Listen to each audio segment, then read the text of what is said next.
Namaste everyone.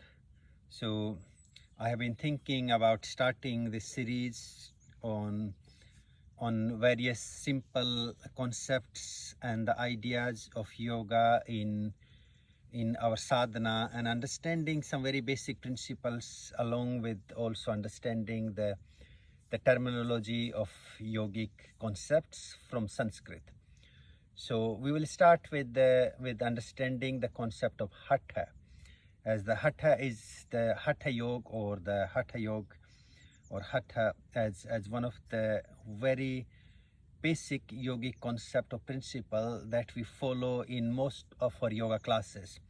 So even though, whenever we teach a class, or we join a class, or we practice a class, we say we are going to a yoga class, but in true sense, it is a Hatha yoga class. So the word Hatha comes, or to begin with, I have heard people pronouncing Hatha. It's the word is Hatha, and it comes from the two Sanskrit roots, Ha and the Ta. And the Ha translates as the Surya, the solar energy associated with the right side of the body, the Pingla Nadi.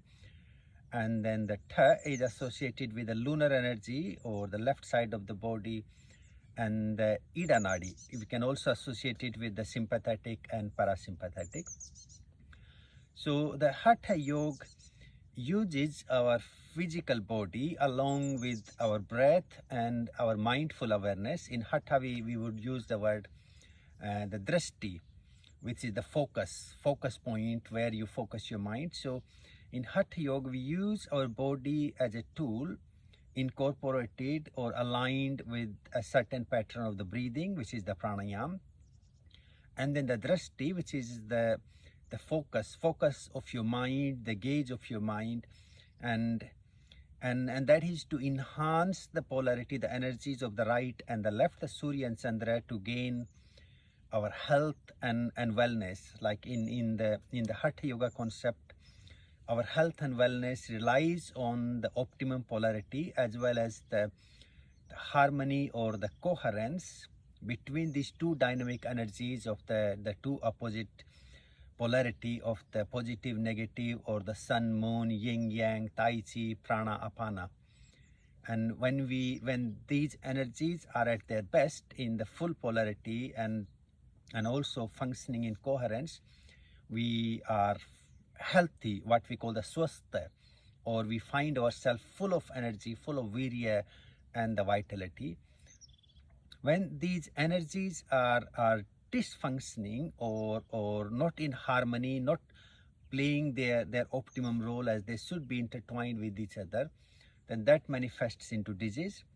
And then, of course, enhancing the polarity, and in the true sense of our yogic journey, eventually we want to transcend the polarity, and that will become enlightenment or liberation. So coming back to the Hatha, Ha and the Ta, the sun and the moon. Hatha in Sanskrit as well as in Hindi language, it also means vigorous or forceful. Now, the vigorous or forceful doesn't mean in a sense of like hurting our body or pushing our limits, where I have seen people, they see Hatha Yoga as performing a certain asana or mastering an asana on whatever cost it takes. While please do remember, whenever you talk about asana, it's always sthiram sukham asanam, steady, comfortable seat to be able to hold.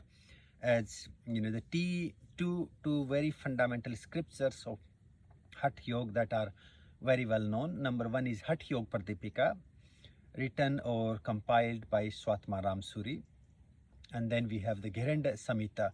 So these are the two very well known scriptures on Hatha Yoga. And what's amazing to find from both the teachings or the scriptures, they clearly states that the Hatha Yoga is to prepare our body, our mind, and our psychic energy, our pranic energies, our chakras, our nadis, for the Raj Yoga, for the yoga that is leading us towards the spiritual awakening or spiritual being. Now, when we look into the Hatha Yoga practices, then of course there is There is each asana, each kriya, each mudra, each pranayam, and the guided sort of dharana practices. Each one of them describe their health benefits. But more and more I look back into the ancient teaching, then those were more like a side benefits. And of course, the health benefits are really important, because if I'm not feeling healthy or at ease with my own body, then me evolving onto the spiritual path or being able to meditate becomes very difficult.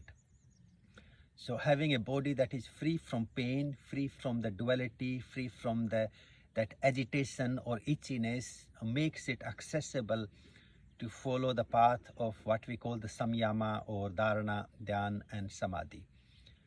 And in Hatha Yoga, then we have a wide range of practices. So we have like jati, which are the warm-ups, asana, kriya and the prakriyas, surya namaskars, various vinyasas, the bandhas, the mudras, satkarmas, and certain savasana or relaxation practices. So probably in next video I will talk about each one of the practices in summary to understand the practices of Hatha Yoga. Thank you very much for listening, and please do like, subscribe and follow our channel to support our work. Om Shanti Shanti Shanti Om.